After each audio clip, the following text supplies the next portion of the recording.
Hey guys. So I'm reading The Tale of Despereaux. Today it's going to be chapter 24 and 25.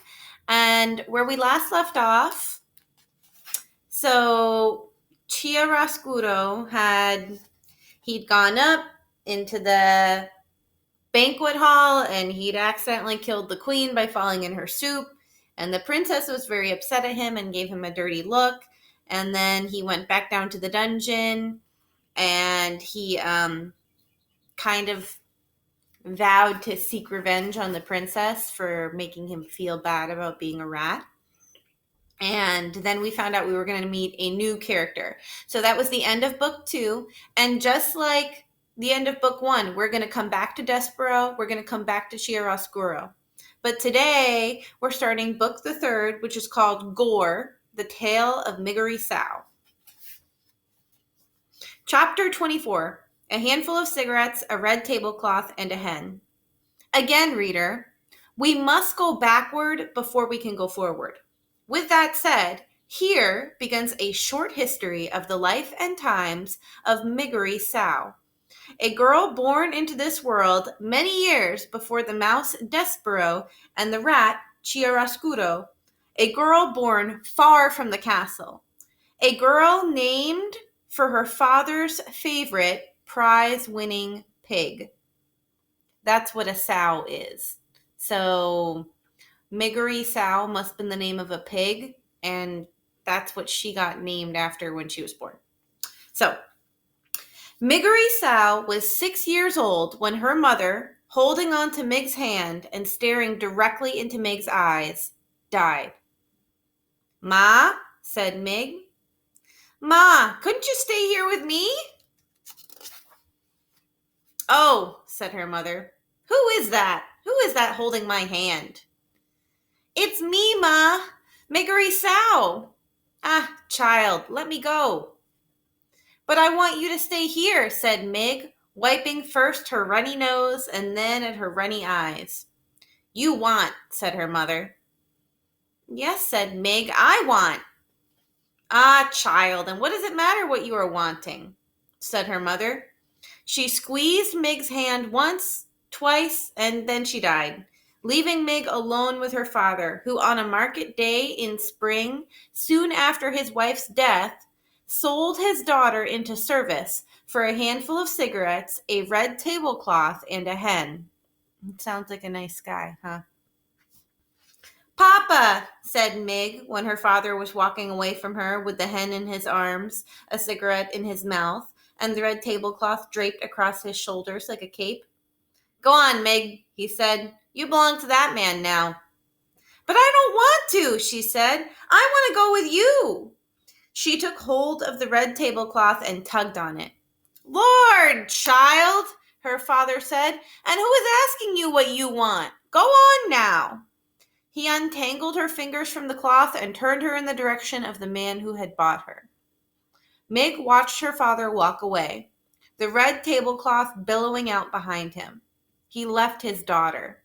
And reader, as you already know, he did not look back. Not even once. Can you imagine it?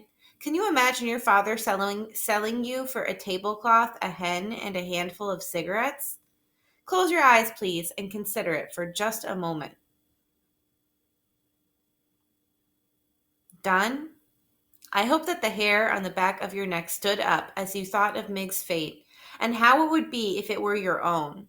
Poor Mig! What will become of her? You must, frightened though you may be, read on and see for yourself. Reader, it is your duty. Chapter 25, A Vicious Circle. Miggery Sow called the man who purchased her uncle, as he said she must. And also, as he said she must, Mig tended Uncle's sheep and cooked Uncle's food and scrubbed Uncle's kettle. She did all of this without a word of thanks or praise from the man himself. Another unfortunate fact of life with Uncle was that he very much liked giving Mig what he referred to as a good clout to the ear. A clout is like a slap. So he's like slapping her on the side of the head. In fairness to Uncle, it must be reported that he did always inquire whether or not Mig was interested in receiving the clout. Their daily exchanges went something like this. Uncle: I thought I told you to clean the kettle. I cleaned it, Uncle. I cleaned it good. Ah, it's filthy. You'll have to be punished, won't ye? Gore, Uncle, I cleaned the kettle. Are you saying that I'm a liar, girl? No, Uncle. Do ye want a good clout to the ear, then? No, thank you, Uncle, I don't. Alas, Uncle seemed to be as entirely unconcerned with what Mig wanted as her mother and father had been. The discussed clout to the ear was always delivered. Delivered, I am afraid, with a great deal of enthusiasm on Uncle's part, and received with absolutely no enthusiasm at all on the part of Mig. These clouts were alarmingly frequent, and Uncle was scrupulously fair in paying attention to both the right and left side of Miggery Sow. So it was that, after a time, the young Mig's ears came to resemble not so much ears as pieces of cauliflower stuck to either side of her head. And they became about as useful to her as pieces of cauliflower. That is to say that they all but ceased their functioning as ears. Words for Mig lost their sharp edges, and then they lost their edges altogether and became blurry, blankety things that she had a great deal of trouble making any sense out of at all. The less Mig heard, the less she understood. And the less she understood, the more things she did wrong. And the more things she did wrong, the more clouts to the ear she received, and the less she heard. This is what is known as a vicious circle, and Miggery Sow was right in the center of it, which is not, reader, where anybody wants to be. But then, as you know, what Miggery Sow wanted had never been much of a concern to anyone. So what do you think about this character so far? She's kind of a comedic character, but she also has this sad background story. So you're going to see that Mig is kind of meant to make you laugh, but she does have this in her life too, and we can't forget that as we read. I'm going to go ahead and read chapter 26 because it's a short chapter too. Chapter 26, Royalty. When Mig turned 7 years old, there was no cake, no celebration, no singing, no present, no acknowledgement of her birthday at all, other than Mig saying, Uncle, today I'm 7 years old. And Uncle saying in return, Did I ask ye how old you were today? Get out of my face before I give ye a good clout to the ear. A few hours after receiving her birthday clout to the ear, Mig was out in the field with Uncle's sheep when she saw something glittering and glowing on the horizon. She thought for a moment that it was the sun, but she turned and saw that the sun was in the west where it should be, sinking to join the earth. This thing that shone so brightly was something else. Mig stood in the field and shaded her eyes with her left hand and watched the brilliant light draw closer and closer and closer until it revealed itself to be King Philip, his Queen Rosemary, and their young daughter, the Princess P. The royal family was surrounded by knights in shining armor and horses in shining armor, and atop each member of the royal family's head there was a golden crown.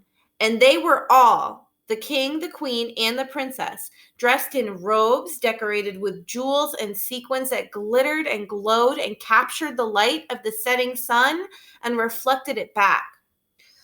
Gore, breathed Mig. The Princess P was riding on a white horse that picked up its legs very high and set them down very daintily. The P saw Mig standing and staring, and she raised a hand to her. Hello, the Princess P called out merrily. Hello, and she waved her hand again. Mig did not wave back.